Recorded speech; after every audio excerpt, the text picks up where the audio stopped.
Kejadian pasal 1-3. Kejadian 1. Pada mulanya Allah menciptakan langit dan bumi. Bumi belum berbentuk dan kosong. Gelap gulita menutupi samudra raya. Dan roh Allah melayang-layang di atas permukaan air. Berfirmanlah Allah, jadilah terang. Lalu terang itu jadi. Allah melihat bahwa terang itu baik. Lalu dipisahkannyalah terang itu dari gelap. Dan Allah menamai terang itu siang, dan gelap itu malam. Jadilah petang dan jadilah pagi. Itulah hari pertama. Berfirmanlah Allah, jadilah cakrawala di tengah segala air untuk memisahkan air dari air.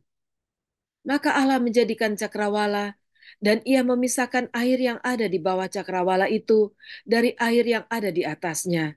Dan jadilah demikian. Lalu Allah menamai cakrawala itu langit. Jadilah petang dan jadilah pagi. Itulah hari kedua. Berfirmanlah Allah, hendaklah segala air yang di bawah langit berkumpul pada satu tempat, sehingga kelihatan yang kering. Dan jadilah demikian. Lalu Allah menamai yang kering itu darat, dan kumpulan air itu dinamainya laut. Allah melihat bahwa semuanya itu baik. Berfirmanlah Allah, hendaklah tanah menumbuhkan tunas-tunas muda, tumbuh-tumbuhan yang berbiji, segala jenis pohon buah-buahan yang menghasilkan buah yang berbiji, supaya ada tumbuh-tumbuhan di bumi. Dan jadilah demikian. Tanah itu menumbuhkan tunas-tunas muda, segala jenis tumbuh-tumbuhan yang berbiji, dan segala jenis pohon-pohonan yang menghasilkan buah yang berbiji. Allah melihat bahwa semuanya itu baik. Jadilah petang dan jadilah pagi. Itulah hari ketiga.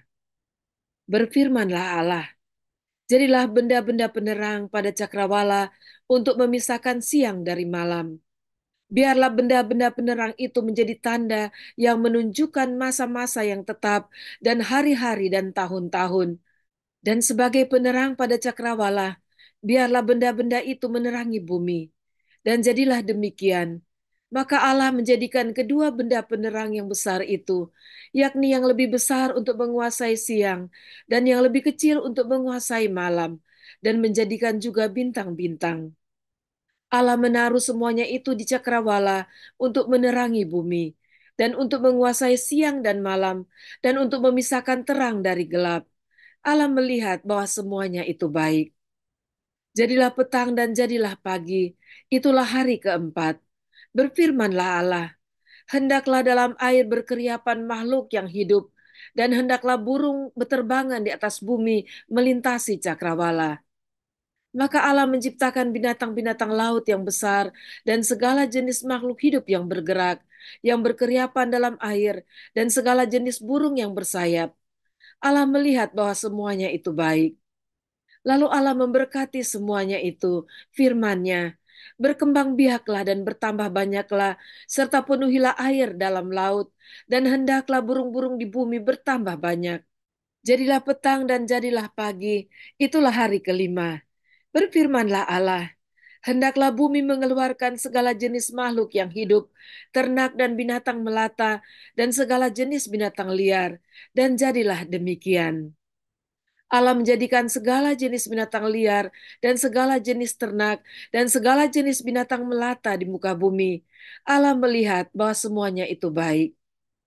Berfirmanlah Allah, baiklah kita menjadikan manusia menurut gambar dan rupa kita, supaya mereka berkuasa atas ikan-ikan di laut dan burung-burung di udara, dan atas ternak dan atas seluruh bumi, dan atas segala binatang melata yang merayap di bumi. Maka Allah menciptakan manusia itu menurut gambarnya. Menurut gambar Allah diciptakannya dia, laki-laki dan perempuan diciptakannya mereka. Allah memberkati mereka, lalu Allah berfirman kepada mereka, beranak cuculah dan bertambah banyak, penuhilah bumi dan taklukkanlah itu. Berkuasalah atas ikan-ikan di laut dan burung-burung di udara dan atas segala binatang yang merayap di bumi. Berfirmanlah Allah, lihatlah, aku memberikan kepadamu segala tumbuh-tumbuhan yang berbiji di seluruh bumi dan segala pohon-pohonan yang buahnya berbiji, itulah akan menjadi makananmu. tetapi kepada segala binatang di bumi dan segala burung di udara dan segala yang merayap di bumi yang bernyawa, kuberikan segala tumbuh-tumbuhan hijau menjadi makanannya. Dan jadilah demikian. Maka Allah melihat segala yang dijadikannya itu sungguh amat baik. Jadilah petang dan jadilah pagi, itulah hari keenam. Kejadian 2. Demikianlah diselesaikan langit dan bumi dan segala isinya. Ketika Allah pada hari ketujuh telah menyelesaikan pekerjaan yang dibuatnya itu, berhentilah ia pada hari ketujuh dari segala pekerjaan yang telah dibuatnya itu. Lalu Allah memberkati hari ketujuh itu dan menguduskannya, karena pada hari itulah ia berhenti dari segala pekerjaan penciptaan yang telah dibuatnya itu. Demikianlah riwayat langit dan bumi pada waktu diciptakan, ketika Tuhan Allah menjadikan bumi dan langit. Belum ada semak apapun di bumi, belum timbul tumbuh-tumbuhan apapun di padang, sebab Tuhan Allah belum menurunkan hujan ke bumi, dan belum ada orang untuk mengusahakan tanah itu. Tetapi ada kabut naik ke atas dari bumi dan membasahi seluruh permukaan bumi itu. Ketika itulah Tuhan Allah membentuk manusia itu dari debu tanah dan menghembuskan nafas hidup ke dalam hidungnya. Demikianlah manusia itu menjadi makhluk yang hidup. Selanjutnya Tuhan Allah membuat taman di Eden. Di sebelah timur, disitulah ditempatkannya manusia yang dibentuknya itu. Lalu Tuhan Allah menumbuhkan berbagai-bagai pohon dari bumi yang menarik dan yang baik untuk dimakan buahnya, dan pohon kehidupan di tengah-tengah taman itu, serta pohon pengetahuan tentang yang baik dan yang jahat. Ada suatu sungai mengalir dari Eden untuk membasahi taman itu, dan dari situ sungai itu terbagi menjadi 4 cabang.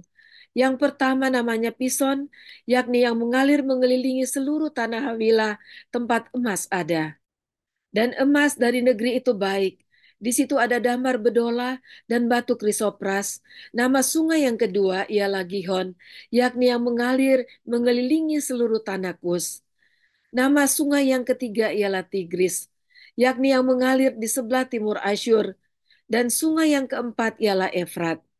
Tuhan Allah mengambil manusia itu dan menempatkannya dalam Taman Eden untuk mengusahakan dan memelihara taman itu. Lalu Tuhan Allah memberi perintah ini kepada manusia. Semua pohon dalam taman ini boleh kau makan buahnya dengan bebas. Tetapi pohon pengetahuan tentang yang baik dan yang jahat itu, janganlah kau makan buahnya. Sebab pada hari engkau memakannya, pastilah engkau mati.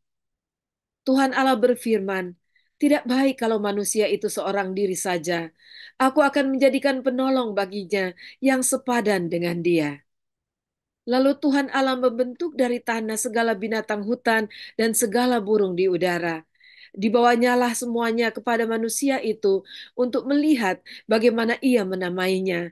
Dan seperti nama yang diberikan manusia itu kepada tiap-tiap makhluk yang hidup, demikianlah nanti nama makhluk itu.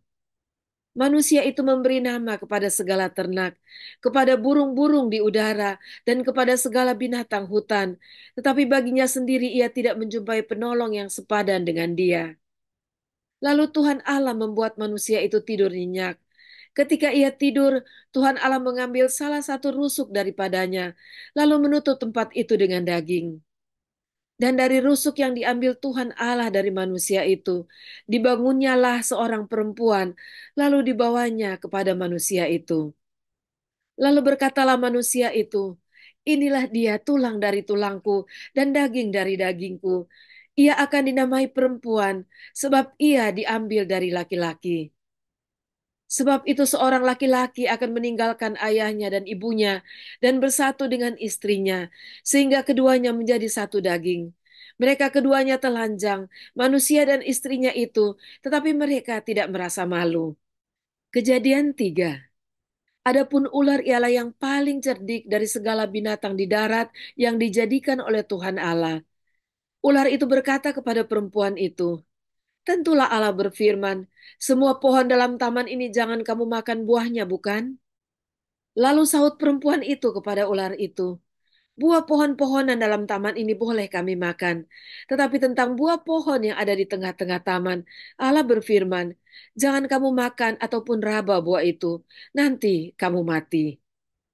Tetapi ular itu berkata kepada perempuan itu, "Sekali-kali kamu tidak akan mati. Tetapi Allah mengetahui bahwa pada waktu kamu memakannya, matamu akan terbuka, dan kamu akan menjadi seperti Allah, tahu tentang yang baik dan yang jahat."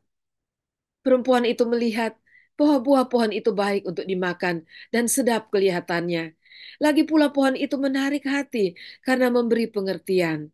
Lalu ia mengambil dari buahnya dan dimakannya dan diberikannya juga kepada suaminya yang bersama-sama dengan dia. Dan suaminya pun memakannya.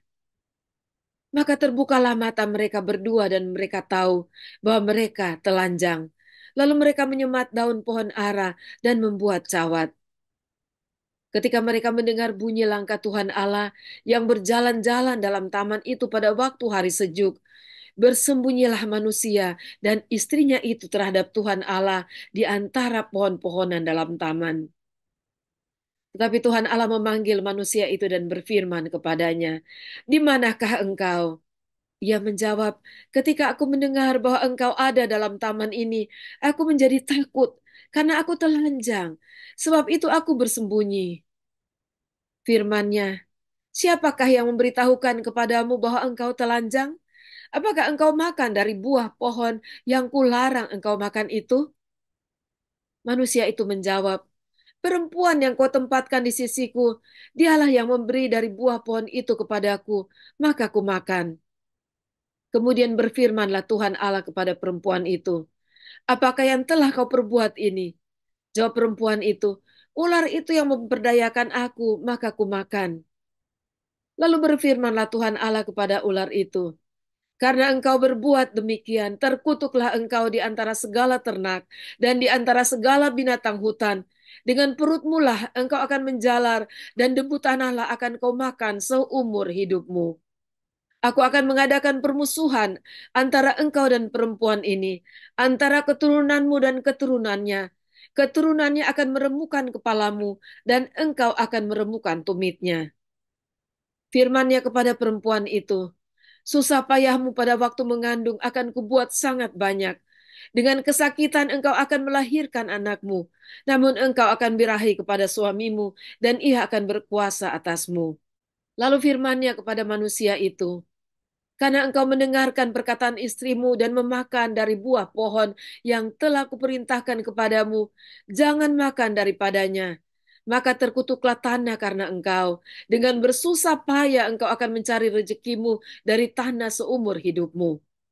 Semak duri dan rumput duri yang akan dihasilkannya bagimu, dan tumbuh-tumbuhan di padang akan menjadi makananmu.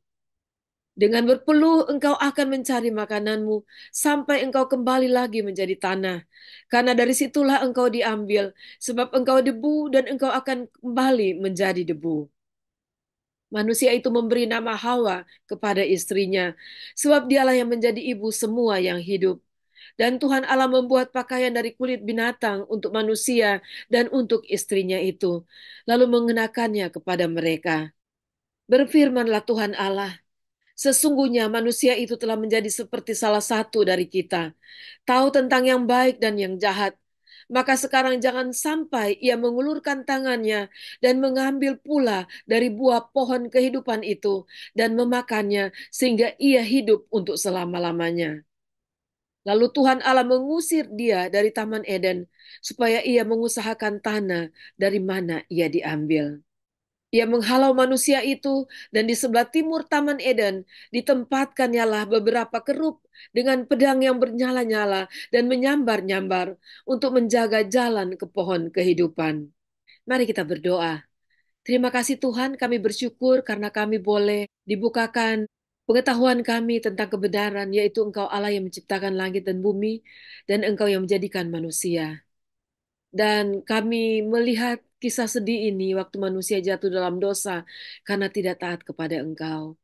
Dan sekarang ini, tolonglah kami agar kami boleh menjadi umat-Mu yang taat kepada Engkau dan yang mendengarkan firman-Mu dan yang melakukannya. Terima kasih dalam nama Tuhan Yesus kami berdoa. Amin.